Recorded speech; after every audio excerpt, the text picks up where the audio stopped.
Oi, amiga, olha aqui, ó. Já pegou? Peguei aqui, estou pronta para o nosso café e comentários. Hoje, chá e comentários.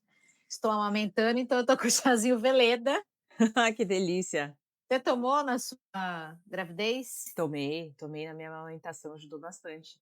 É, ajuda na produçãozinha de leite para as mamães que estão acompanhando aí o nosso podcast. Isso, e acalma, né? Achei tudo de bom. Era meio que um ritual, assim. Eu tô nesse ritualzinho também. Toma Veleda da TT. Bom, e também, assim, um outro ritual nosso é esse encontro para a gente fazer o fofoquê, né, do que rolou, da nossa última conversa, que foi com a Vi Falcão, falando de nutrição. Bom, eu acho que não tem como falar de nutrição sem a gente falar de. A gente já pensa em regime, falou em regime, a gente já pensa. Hoje em dia, naquelas canetas emagrecedoras, né? Que são Uhum. aquelas, como se não fosse famoso, é bem famoso, o Ozempic, Mounjaro, por aí vai. Eh, que na verdade nasceram para tratar diabetes, mas só que as pessoas descobriram que emagrecia. E, cara, eu acho que a coisa que as pessoas mais querem é emagrecer assim, né? Uhum. Com fórmula mágica, né, então encontraram nessas canetas aí como se fosse a saída, né. É, começaram a comprar loucamente, tomar loucamente. Eu não vou julgar, eu nunca tomei, mas enfim, não. Eu também não, mas eu tenho muito medo do futuro, sabe. Agora, pode ser uma solução, assim, muitos médicos indicam e com acompanhamento e tal, mas e no futuro, o que que vai causar quem toma isso, Pois né? é, a própria Vi falou que só Deus sabe, né? A gente está sendo a cobaia. Mas Exato. eu acho que ninguém está com muito medo, muito preocupado, porque realmente todo mundo hoje em dia, sempre, né, quer ser magro e tal. Eu estava vendo uma projeção de Hum. que, assim, dos 10 medicamentos mais vendidos para esse ano, as canetas fazem ali a lista dos top 10. Acho que como esse assunto está muito, muito quente, tem, tráfico desses medicamentos, tem tudo, né, tudo acontecendo em torno desses medicamentos de emagrecer, acho que a gente mandou muito bem, porque a Vitória falou bem do assunto. Então, uma pessoa que, sei lá, usava 38, ela começou a usar 36, 34, e ela pirou porque não estava usando cabendo no 34. Mas assim, o 34 nunca foi o corpo dela. Uhum. O corpo dela era 38, Ela criou uma 40. nova realidade, então, né? Só que não aceita isso. E aí a gente para até pra pensar assim, cara, por que uma mulher quer caber no 34? Por que que a gente quer se sentir tão miudinha? Por que que a gente quer se sentir tão pequena? Só que para vocês que estão aqui nesse nosso café e comentários, né, entenderem mais, a gente chamou uma especialista, porque a gente ficou com essa dúvida na cabeça, né? Por Foi. que que a gente quer tanto emagrecer? Por que a gente quer tanto ser o número 34? Por que que a É. gente quer caber? E por mais que você fale assim, eu não ligo para isso, em algum momento da tua vida isso te afeta, que é o que a gente percebeu assim falando com muita gente. E a Caterine Avelar, que a gente chamou agora, vocês vão ver o que ela fala sobre. Ela é psicóloga, ela é especialista, né, em comportamento humano, ela tem toda uma base, né, de atendimento com foco em neurociência, então ela consegue realmente falar o porquê que a nossa cabeça fica condicionada, achando que isso é o real, que isso é o certo. E eu vou parar de falar e vamos É, assistir aí o que que eu ela tava falou, amiga. puxando aqui pra gente ver, peraí. A obesidade, ela é uma doença e as canetas emagrecedoras vieram como um avanço da medicina para ajudar, mas a gente sabe que quando a gente trata, né, pacientes com obesidade, a gente também trata o emocional deles. Mesmo, né, quando essa magreza é alcançada, seja pela caneta, seja por dietas, restrições, muitas vezes persiste aquela sensação de insuficiência. Quando a gente recebe esse tema em consultório, a gente apoia o paciente para ressignificar essa relação do corpo e da mente, né? A gente ajuda a desconstruir esses padrões internalizados desde a nossa infância. A gente apoia na reestruturação dos pensamentos disfuncionais e a gente trabalha para fortalecer a autoestima, que não depende apenas do espelho ou de uma balança. Ela vai muito além, né? A verdadeira saúde, ela não está em fazer a gente caber em um padrão, mas sim em a gente ocupar um espaço no mundo sendo quem a gente é. E tudo isso que a Caterine falou, que eu falei que a gente falou com muita gente, é porque a gente foi atrás mais das nossas amigas, do convívio, do dia a dia e ver o que elas achavam também. Eu até abri também uma enquete lá no Instagram, a gente abriu também essa oportunidade lá no Instagram do Likes e Labutas, e para ver o que as pessoas falam. E muita gente só responde, tipo, porque é bonito. É. Você quer ser magro por quê? Ah, quem Né, não amiga? quer? É, quem não quer, é bonito. Até uma amiga nossa colocou um ponto muito interessante, falando que o contrário, você ser gordo, né, passa uma sensação de desleixo, de cansaço, né? É como se ela falou assim que era você não tem um corpo saudável, você já é taxada de não saudável, mas e quando está muito magra, será que também não é muito não saudável? Às vezes É, até mais? as pessoas esquecem, né? Acha que, tipo, tá magra e não sabe a que custo, né, que tá aquela magreza. Então, realmente é um assunto que, por mais que você fale, eu sou bem resolvida com a balança, em algum momento isso afetou, assim. Tem até uma outra amiga que a gente falou, e ela trabalha com essa coisa de fitoterápicos e tal. Ela estava fazendo uma pesquisa de chás, e ela ganhou um pouco de peso, está se sentindo um pouquinho ali acima do peso. Ela tem essa consciência, mas ela não estava buscando chás para emagrecer. E no Uhum. meio da pesquisa de trabalho dela, apareceu, tipo, foi induzida ali pela pesquisa, né, da rede social, tipo, chá para você emagrecer. Então, acho que mesmo que você não queira, o assunto passe na É, sua cara, né? você é bombardeado, né, por isso. É uma coisa que você é alimentado a querer e tal. Por exemplo, agora domingo Uhum. teve, o Emmy, né, que é a premiação da televisão e tal. Ah, cara, e assim, eu gosto muito de ver o tapete vermelho, ver os looks e tal.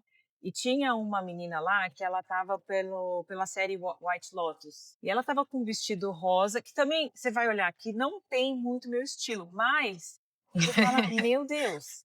Poxa, amiga, achei que você tá com esse vestido hoje gravando. Ela... Então, é que a lista precisa mandar, né? A gente vai fazer. Tô brincando. Se a gente pensar, a gente volta lá na época das nossas Barbies. É. Porque é exatamente isso. Foi o que a gente teve de primeiro contato de influência dessa história da magreza. E realmente, assim, acho que a TV, se você coloca. Você falou isso da premiação, se você liga hoje a televisão, Uhum. assiste uma novela ali da sessão da tarde, vale a pena ver de novo ali, que é uma novela antiga, você vai ver, tipo, um padrão. A atriz lá que está na mesma novela e que está na novela das 9 agora, totalmente diferente o padrão, né? É. Então tinha um padrão estético mais volumoso e agora a gente tem esse padrão estético mais esquelético, da magreza. No Detal também vi a mesma coisa que nem você falou do M, vi muita gente assim que eu falei, caraca, é a fulana mesmo? Deixa eu procurar aqui. É, pois é. Não, mas, enfim, a gente ainda nessa coisa de ficar buscando, eu quero porque eu acho bonito, porque a gente é meio que bombardeado, influenciado. A Caterine deu também mais quer dizer, foi por isso que a gente pediu para ela, né, explicar para a gente um pouquinho o que que passa na mente humana, assim, pra gente querer, né. A magreza hoje se tornou um símbolo de sucesso, de disciplina e até mesmo do nosso valor, né? E esse ideal, ele é buscado e reforçado por um mecanismo na psicologia que a gente chama de comparação de pares.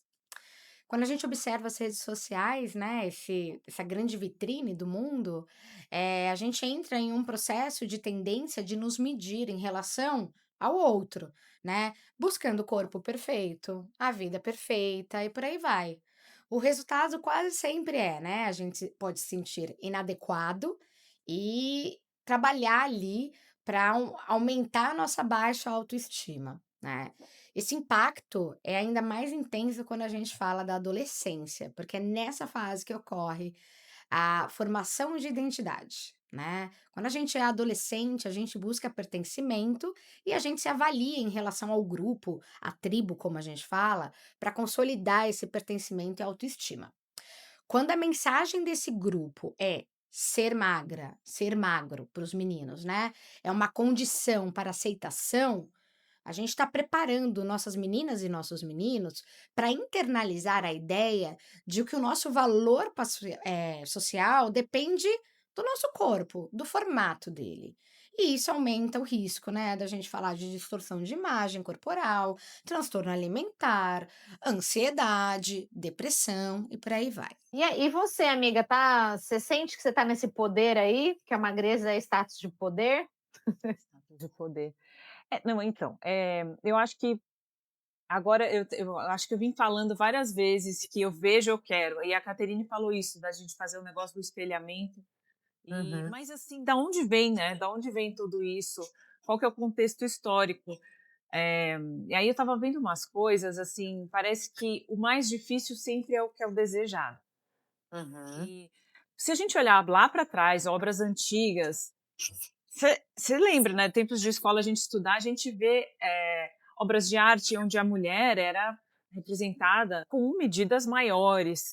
Se ela está ali como uma obra de arte, é o padrão da beleza. E aí a explicação que é porque naquela época você ter comida 24 horas por dia era era um status, né? Então hoje em dia é um estilo, é luxo você conseguir ter todos os procedimentos estéticos, a alimentação super saudável, acaba sendo um status de vida. E aí as pessoas valorizam isso, né? Esse tipo de sacrifício que você faz. Enquanto você estava falando aí, eu coloquei no chat GPT assim, Mona Lisa de Ozempic. Ah, Era isso? Não, ele falou que não pode fazer essa mudança na imagem, porque eu pedi uma imagem, como que seria a Mona Lisa de Ozempic? Chat GPT está muito comportado, não gostou disso. Ô, amiga, só complementando isso que você falou, acho que é legal também as pessoas, lá no nosso episódio, no episódio completo, vocês podem se aprofundar não só nessa questão, mas como fazer as pazes com a comida, que eu acho que a gente fala muito sobre isso.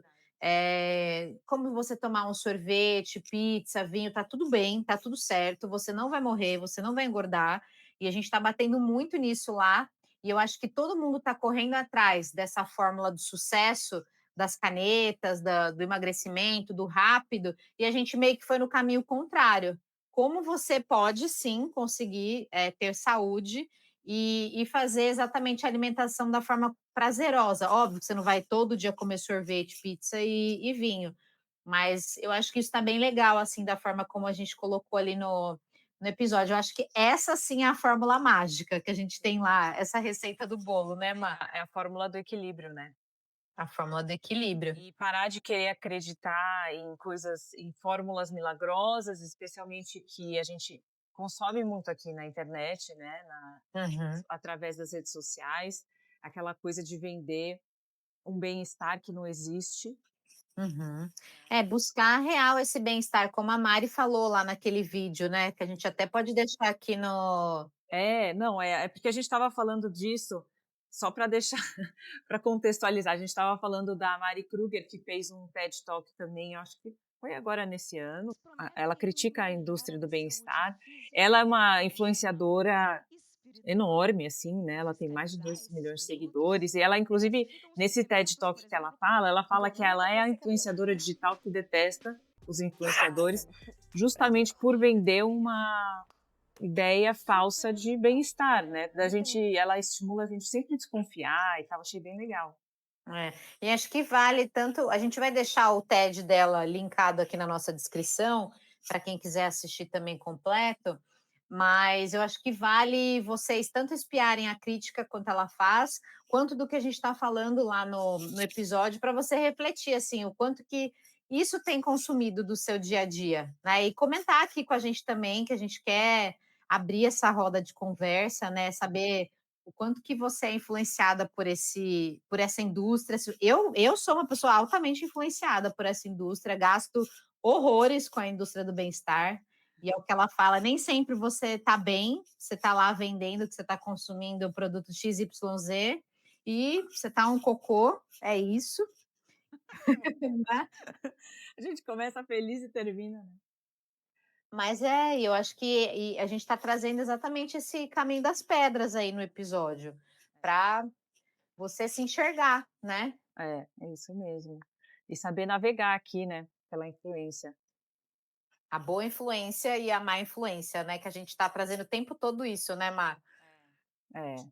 Mas eu acho que é isso. Então, gente, vamos seguir, né? Vamos seguir o nosso barco, senão a gente vai ficar falando aqui para sempre.